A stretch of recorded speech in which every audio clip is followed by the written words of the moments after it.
اپنی بیٹی کو سردی سے بچانے کے لیے اس شخص نے اپنے بیگ سے $20 لاکھ نکالے اور ان کو آگ لگا دی۔ یہ حرکت جس شخص نے کی تھی اس شخص کے ایک سال کی کمائی میک ڈونلڈز کے اس پورے سال کے سیل سے بھی زیادہ تھی۔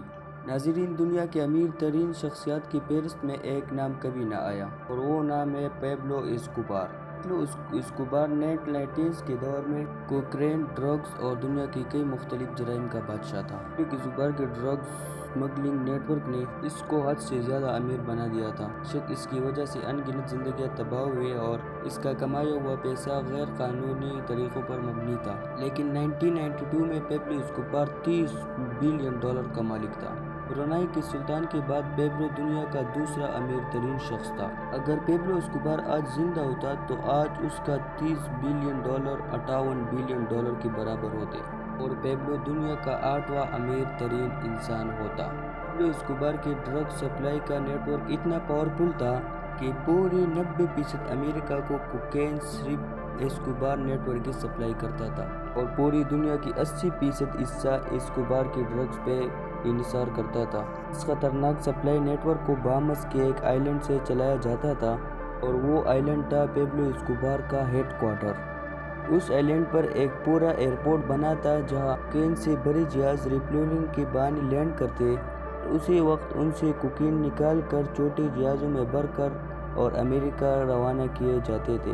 یہ سلسلہ ہفتے یا مہینے میں ایک بار نہیں ہوتا تھا، یہ دن میں 5 سے 6 مرتبہ ہوتا تھا۔ روزانہ امریکہ میں 15,000 kg کوکین بھیجا جاتا تھا۔ پورے سال کا 5,40,000 kg کوکین بنتا ہے۔ جی ہاں، پورے سال میں 5,40,000 کوکین صرف امریکہ میں بیچتا تھا۔ اس وقت امریکہ میں صرف 1 kg کوکین کا قیمت $70,000 ہوتی تھی، جس کا مطلب یہ ہے کہ ایک سال میں اسکوبار $378 بلین کی کوکین صرف امریکہ میں ہی سیل کرتا تھا اور یہ پورے 16 سال تک چلتا رہا۔ تحقیقاتی اداروں کا ماننا تھا کہ جو کوکین اس کے $70,000 kg کا فروخت کرتا تھا وہ اسکوبار کو صرف $5,000 پر پڑتی تھی۔ پیبلو اسکوبار پائلٹ کو ایک فلائٹ کی $5 لاکھ دیتا تھا۔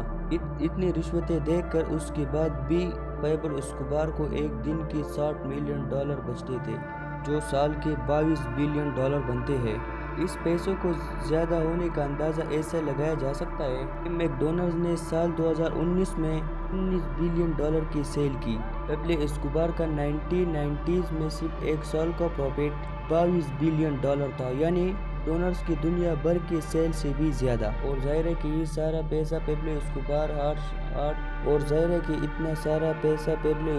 ہارڈ کیش کی صورت میں ہی رکھتا تھا اور ان پیسوں کی گڈیاں بنانے کے لیے روزانہ $1,000 کے صرف ربر بینڈ ہی آتے تھے، یعنی مہینے کے $30,000 اور سال کے $3,65,000 کی صرف ربر بینڈ۔ یاد رہے، امریکی صدر ڈونلڈ ٹرمپ کی پورے سال کی سیلری پیبلو اسکوبار کے پیسوں پر ربر رکھنے کی قیمت جتنی ہے۔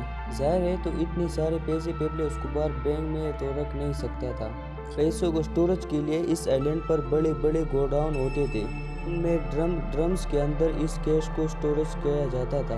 اس پیسوں کا 10% سالانہ یا تو چوہے کھا جاتے تھے یا پھر پانی کی وجہ سے گل سڑ جاتے تھے۔ مانا جاتا ہے کہ پیبلو اسکوبار روزانہ اتنا سارا کیش گن نہیں سکتا تھا، تو پیسوں کے وزن کر کے پیسے گنے جاتے تھے اور وزن کر کے اس کی گڈیاں بنائی جاتی تھی۔ ایک مرتبہ پیبلو اسکوبار نے پولیس سے بچنے کے لیے میڈلین کے پہاڑوں پر اپنے بچوں سمیت پناہ لی تھی۔ اس وقت ان کی بیٹی کو سردی لگ گئی۔ پیبلو کے پاس اس وقت گرمی پیدا کرنے کی کوئی چارہ نہیں تھا۔ انہوں نے اپنے بیگ سے $2 ملین کیش نکال کر اس کو آگ لگا دی۔ جی ہاں، پورے $2 ملین۔ یہ بات پیبلو کے مرنے کے بعد اس کے بیٹے نے ایک میڈیا انٹرویو میں بیان کی تھی۔ جیسا کہ اس طرح زندگی کا اختتام بھی خوفناک ہوتا ہے۔ 1993 میں پیبلو ایک پولیس کے مقابلے میں مارا گیا تھا۔ پیبلو کے قصے آج تک پوری دنیا میں ایک مثال بن کر رہ گئے ہیں کہ انسان جتنا بھی امیر ہو جائے اس کو سارا دولت اسی دنیا میں چھوڑ کر جانی ہے۔ امید کرتے ہیں کہ بلوم ٹی وی کی ویڈیو بھی آپ کو پسند آئی ہوگی۔ ویڈیو کو لائک کریں، بلوم ٹی وی کو سبسکرائب کریں۔ ملتے ہیں نیکسٹ ویڈیو میں۔ شکریہ۔